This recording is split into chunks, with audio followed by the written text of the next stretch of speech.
आज का वीडियो उन लोगों के लिए बहुत ही फ़ायदेमंद है जो योग करना चाहते हैं, शुरू से योग सीखना चाहते हैं। तो सबसे पहले वो आसन में बैठें और सांस लें, छोड़े का कार्य करें 5 से 10 मिनट। उसके बाद हाथ जोड़कर सबसे पहले देवों के देव महादेव जिन्होंने योग की सबसे पहले शुरुआत की उनको प्रणाम करें। उसके बाद जिन्होंने योग को पुनर्जीवित किया उन गुरु पतंजलि को नमस्कार करें, बारंबार प्रणाम करें, उनको धन्यवाद करें क्योंकि उन्होंने हमारी स्वास्थ्य के लिए ये कार्य किया है। अगर आप योग में एकदम नए या पहली बार योगा अभ्यास शुरू करें तो ऐसे कई आसन हैं जिन्हें सीखना आप सबके लिए बहुत ज़रूरी है ताकि आप आसानी से इन्हें कर सकें। फिर चाहे आप किसी योग क्लास या घर में योग कर रहे हैं या अपने ऑफिस चेयर पर योग कर रहे हैं, हर चीज़ को संक्षिप्त में बता पाना कई बार संभव नहीं हो पाता है क्योंकि योग विज्ञान में 300 से भी ज़्यादा आसनों के बारे में बताया गया है। लेकिन इन आसन को करने के लिए शरीर को उनके अनुकूल बनाना पड़ता है। किसी योगी की योग यात्रा को शुरू करने के लिए इन आसनों की शुरुआत का बड़ा ही महत्व बताया गया है जो मैं इस योग वीडियो में कर रही हूँ, क्योंकि बिल्कुल हल्के फुल्के व्यायाम ही शुरू में करने चाहिए ताकि हमारे शरीर का रक्त संचार बढ़ सके, हमारा शरीर धीरे धीरे स्ट्रेचेबल होना शुरू हो जाए और बाकी के आसन करने में हमें आसानी हो। मैंने शुरू में बताया कि 5-10 मिनट का आप सिर्फ सांस लेने और छोड़ने का कार्य करें। ये बाकी अभ्यासों के लिए आपके शरीर और मन को तैयार करने में मदद कर सकता है ताकि आप मन से बहुत ही स्ट्रॉन्ग हो जाओ योग अभ्यास करने के लिए। योग शुरू करने से पहले योग के बारे में जानकारी होना बहुत ही आवश्यक है। सबसे पहला सवाल आता है कि योग क्या है। योग आध्यात्मिक, शारीरिक और मानसिक प्रथाओं का एक समूह है जिसकी उत्पत्ति प्राचीन भारत में हुई थी। योग का शाब्दिक अर्थ है जोड़ना, एकजुट होना। योग शारीरिक व्यायाम, शारीरिक मुद्रा या आसन, ध्यान, सांस लेने की तकनीकों और व्यायाम को जोड़ता है। इस शब्द का अर्थ ही योग या भौतिक का स्वयं के भीतर आध्यात्मिक के साथ मिलन है। ये सार्वभौमिक चेतना के साथ व्यक्तिगत चेतना के मिलन का भी प्रतीक है जो मन और शरीर, मानव और प्रकृति के बीच एक पूर्ण सामंजस्य का संकेत देता है। योग के अभ्यास का उल्लेख ऋग्वेद और उपनिषदों में भी मिलता है। पतंजलि का योग सूत्र 2वीं शताब्दी ईसा पूर्व योग पर एक आधिकारिक ग्रंथ है और इसे शास्त्रीय योग दर्शन का एक मूलभूत ग्रंथ माना जाता है। इससे योग 6 दर्शनों के अंदर भी शामिल होता है। 6 दर्शन यानी षड दर्शन। हिंदू के षड दर्शन के बारे में आपने सुना ही होगा। सांख्य योग, न्याय, वैशेषिक, मीमांसा और वेदांता के नाम से जाने जाते हैं ये दर्शन। आधुनिक समय के दौरान और विशेष रूप से पश्चिम में योग को बड़े पैमाने पर शारीरिक व्यायाम के साथ साथ ध्यान और मुद्राओं के रूप में अपनाया जा रहा है। हालांकि योग का उद्देश्य स्वस्थ मन और शरीर से परे है। दूसरा सवाल यह है कि योग की उत्पत्ति कैसे हुई। योग की उत्पत्ति की सटीक समय अवधि पर कोई सहमति नहीं है। कुछ शोधकर्ताओं का मानना है कि इसकी उत्पत्ति सिंधु घाटी सभ्यता की अवधि के दौरान हुई। कुछ का कहना है कि ये योग पूर्वी भारत में पूर्व वैदिक युग से उत्पन्न हुआ था। कुछ का मानना है कि इसकी उत्पत्ति वैदिक युग में हुई थी। फिर भी अन्य लोग श्रमण परंपराओं की ओर इशारा करते हैं। मोहनजोदड़ो से प्राप्त पशुपति मोहर से पता चलता है कि एक आकृति मूल बंदासन योग में बैठने की मुद्रा में बैठी हुई है और इसलिए कुछ शोधकर्ता इसे सिंधु घाटी मूल के योग के प्रमाण के रूप में देते हैं। प्रारंभिक बौद्ध ग्रंथों, मध्य उपनिषदों, भगवद गीता आदि में योग की व्यवस्थित व्याख्या की गई है। आधुनिक युग में रामकृष्ण परमहंस, परमहंस योगानंद, स्वामी विवेकानंद, रमण महर्षि आदि गुरुओं ने पूरे विश्व में योग के विकास और लोकप्रिय बनाने में योगदान दिया। योग शब्द का सर्वप्रथम प्रयोग ऋग्वेद के एक श्लोक में प्रातः काल में उगते हुए सूर्य देव के लिए हुआ है। हालांकि ऋग्वेद में ये उल्लेख नहीं है कि यौगिक अभ्यास क्या थे। योग के अभ्यास के शुरुआती संदर्भों में से एक बृहदारण्यक उपनिषद में पाया जा सकता है, जो पहले उपनिषदों में से एक है। हालांकि योग शब्द समकालीन समय के समान अर्थ के साथ कथा उपनिषद में पाया गया है। आइए जानते हैं स्वामी विवेकानंद की योग को लोकप्रिय बनाने में महत्वपूर्ण भूमिका क्या थी। पिछले करीब 100 वर्षों में योग को वैश्विक स्तर पर एक विशिष्ट पहचान मिली है और इसका पूरा श्रेय स्वामी विवेकानंद को दिया जाता है। विवेकानंद का राजयोग को योग का पश्चिमी देशों में लोकप्रिय बनाने में महत्वपूर्ण कदम माना जाता है।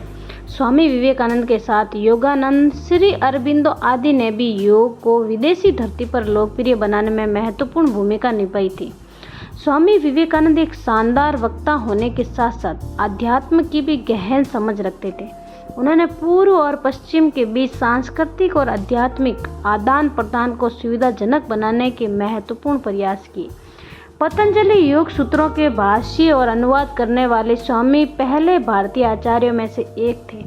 स्वामी विवेकानंद ने योग की विशालता को व्यक्त करते हुए राजयोग नामक पुस्तक की प्रस्तावना में लिखा था, भारतीय दर्शन की सभी रूढ़िवादी प्रणालियों का एक ही लक्ष्य योग विधि द्वारा पूर्णता के माध्यम से आत्मा की मुक्ति है। इसलिए पश्चिम परंपरा में आज भी विवेकानंद के योग प्रचार का गहरा असर दिखाई देता है। उन्होंने योग के प्रति लोगों को आकर्षित करने के साथ साथ पश्चिमी लोगों में पतंजलि योग सूत्र सीखने के लिए गंभीर रूप से रुचि पैदा करने का काम किया था। तो आइए जानते हैं आप पतंजलि योग सूत्र के बारे में। पतंजलि योग सूत्र योग दर्शन का मूल ग्रंथ माना जाता है। योग सूत्रों की रचना हजारों साल पहले पतंजलि ने की थी। पतंजलि योग सूत्र में चित्त को एकाग्र कर उसे ईश्वर में लीन करने का विधान है। पतंजलि के अनुसार चित्त की वृत्तियों को चंचल होने से रोकना ही योग है। इसका मतलब है कि मन को इधर उधर भटकना न देना, केवल एक ही वस्तु में स्थिर रखना है। मध्यकाल में सर्वाधिक अनुदित किया गया प्राचीन भारतीय ग्रंथ योग सूत्र ही है। इसकी जानकारी के मुताबिक योग सूत्र का करीब 40 भारतीय और विदेशी भाषाओं, इनमें प्राचीन जावा और अरबी भी शामिल है, मतलब विदेशी भाषाओं में अनुवाद किया गया था। पतंजलि योग सूत्र 12वीं से लेकर 19वीं शताब्दी तक एकदम लुप्त हो गया था, लेकिन स्वामी विवेकानंद और उनके कुछ अन्य महापुरुषों की वजह से 19वीं, 20वीं और 21वीं शताब्दी में ये ग्रंथ पुनः प्रचलन में आया था। तो आइए जानते हैं योग के प्रकार के बारे में। योग शारीरिक और मानसिक चेतना को बढ़ाने में मदद करता है। आधुनिक योग व्यायाम, शक्ति, लचीलापन और श्वास पर ध्यान देने के साथ विकसित हुआ तरीका है। आधुनिक योगी की कई शैलियाँ हैं। योग की विभिन्न प्रकार और शैलियों के बारे में मैं आपको अगले वीडियो में विस्तार से बताऊंगी। अभी मैं सिर्फ आपको योग के 8 प्रकार हैं, उनके मैं आपको नाम बता रही हूँ, क्योंकि आज पहला दिन है तो इतने डीपली आपको मैं नहीं बताऊंगी। आपको अभी इतना जल्दी समझ नहीं आएगा, धीरे धीरे आपको सब कुछ समझ आ जाएगा। पहला होता है अष्टांग योग, विक्रम योग, हठ योग, जिसके बारे में आप सबने सुना होगा, कहीं ना कहीं सोशल मीडिया पे देखा होगा, अयंगर योग, जीवा मुक्ति योग, कृपालु योग एंड लास्ट कुंडलिनी योग। ये हैं योग के 8 प्रकार। नमस्कार दोस्तों, मेरा नाम है मोनिका गहलोत। मैं भी थोड़े टाइम पहले ही योगा स्टार्ट किया और इसके बेनिफिट्स बहुत अच्छे मिलते हैं। आप शुरू कर दोगे, आप महीना भर करोगे ना, तो आपको लगेगा, जिस दिन आप एक दिन नहीं करोगे तो आपको फील होगा, यार मैंने योगा क्यों नहीं किया। और विशेष तौर से लड़कियों के लिए, जब से मैंने एक्सरसाइज शुरू की है, पीरियड्स के टाइम का पेन मेरा बिल्कुल गायब हो चुका है। वरना मेरे को इतना दर्द होता था कि मेरे को एक पेन किलर की टैबलेट खानी ही पड़ती थी, वरना मेरी हालत मरने जैसी हो जाती थी। जब से मैंने योग शुरू किया है, मैं बता दूँ, दो महीने पहले मैंने शुरू किया था और मैंने दोनों बार में ही, एक बार मैंने है ना, इस बार पेन किलर की टैबलेट नहीं ली है। मेरा पेट दर्द बिल्कुल कम हो गया है। आप चाहे तो सुबह सुबह रनिंग भी शुरू कर सकते हैं। लास्ट में आप योग करने के बाद में, सारी प्रक्रिया करने के बाद में आप आराम से बैठ के अनुलोम विलोम करें। ये अनुलोम विलोम 10 से 25 बार करना ज़रूर। हाँ जी, उसके बाद आप मेडिटेशन करें, ध्यान लगाएं। आप जितना कोशिश करें, एक दिन थोड़ा कम ध्यान लगेगा, उसके दिन अगले दिन ज़्यादा, उसके अगले दिन ज़्यादा, उसके अगले दिन ज़्यादा, ऐसे ध्यान लगता रहेगा। धीरे धीरे आपका टाइम बढ़ जाएगा। लेकिन ध्यान करना बहुत बहुत बहुत ज़रूरी है। कोई भी आदमी परेशान है तो वो मेडिटेशन ज़रूर करे, उसका मन अंदर से शांत हो जाएगा, उसने सोचने समझने की क्षमता बढ़ जाएगी और उसके अंदर एक पॉजिटिविटी आ जाएगी। वो हमेशा फिर पॉजिटिव पॉजिटिव पॉजिटिव ही सोचेगा।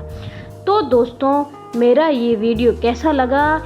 योग के मतलब हल्के आसन के साथ आपको मैंने योग के बारे में पूरी जानकारी भी दी है। अगर आप सबको मेरा वीडियो पसंद आया हो तो इसे लाइक करें, शेयर करें और अगले वीडियो देखने के लिए आप इसे सब्सक्राइब ज़रूर करें। योग करते रहिए, इसे आगे से आगे लोगों के अंदर फैलाते रहे, कि उन्हें भी सिखाते रहे कि योग करें, ताकि आप भी स्वस्थ रहें, वो भी स्वस्थ रहे और परिवार के सदस्यों को विशेष तौर से इसमें शामिल करें। हम सुखी, हमारा परिवार सुखी तो जीवन सुखी। ओके दोस्तों, अपना ख्याल रखना और हाँ, योग करना नहीं भूलना है। Okay guys, bye, take care.